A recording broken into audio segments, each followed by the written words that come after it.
50,000 మెజారిటీతో గెలవబోతున్నట్లు వరంగల్ పార్లమెంటు నియోజకవర్గ బీజేపీ అభ్యర్థి ఆరూరి రమేష్ తెలిపారు. తన గెలుపు కోసం అహర్నిశలు కృషి చేసిన ప్రతి ఒక్కరికి ఆయన కృతజ్ఞతలు తెలిపారు. హన్మకొండ హంటర్ రోడ్లో ఏర్పాటు చేసిన మీడియా సమావేశంలో ఆరూరి రమేష్తో పాటు నేతలు రావు పద్మ, ప్రేమేందర్ రెడ్డి, ధర్మారావు, ప్రదీప్ రావులు తదితరులు పాల్గొన్నారు.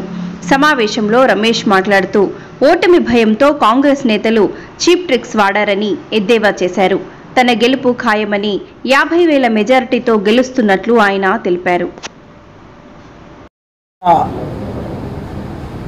ఎన్నికల పోలింగ్లో వరంగల్ పార్లమెంట్ పరిధిలో ఉన్న పేద బడుగు బలహీన వర్గాలు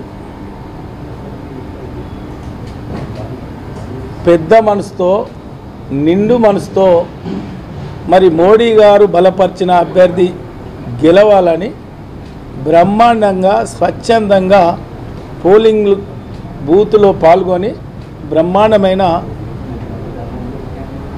ఫలితాలు ఇచ్చారు, ఆశీర్వదించారు. ప్రతి ఒక్కరూ తన ఓటు హక్కును వినియోగించుకోవాలి, మోడీని బలపరచాలని వచ్చిన ప్రతి ఒక్కరికి మనస్ఫూర్తిగా నేను కృతజ్ఞతలు తెలియజేస్తున్నా. తప్పకుండా మోడీ గారు ఈ దేశానికి ప్రధాని ఉండాలి, వరంగల్లో కాషాయం జెండా ఎగరాలని నిన్న జరిగిన పోలింగ్ సరళిని బట్టి మాకు స్పష్టమవుతుంది. బ్రహ్మాండంగా 50,000 పైచిలకు మెజార్టీతో మరి రేపు కాషాయం జెండా ఎగరబోతుందని మీ ద్వారా మరి వరంగల్ ప్రజలకు నేను తెలియజేస్తున్నా. మరి ఎన్నో కుట్రలు కుతంత్రాలు మరి కాంగ్రెస్ పార్టీ బీజేపీ పైన, బీజేపీ అభ్యర్థి పైన బురద జల్లే ప్రయత్నం చేశారు. అది మీకు తెలుసు. అంటే వాళ్ళకి ఎంత భయం ఉన్నది, వెన్నులో ఎంత వణుకున్నది, ఎందుకు భయపడ్డారో అనేక సంఘటనలు మీకు తెలుసు. మరి ప్రచారం బంద్ అయినా తెలిసి కూడా ఓట్ ఫర్ కాంగ్రెస్ అని ప్రచారం చేసుకున్నారంటే ఎంత భయం ఉన్నదో. దేశంలో ప్రధానిగా మోడీ గారే ఉండాలని డిసైడ్ అయి ఉన్నారు. దానికి ఎవరు ఏం చేసినా ప్రజలు మనసు మార్చుకోలే. అదే నిన్న పోలింగ్ జరిగింది. కుచిత బుద్ధితో మరి అధికార పార్టీ ఎక్కడికక్కడ మరి భారతీయ జనతా పార్టీ కార్యకర్తల్ని కానీ లేదా ప్రచారాన్ని కానీ ఆపాలనే ప్రయత్నం కూడా చేసిండ్రు.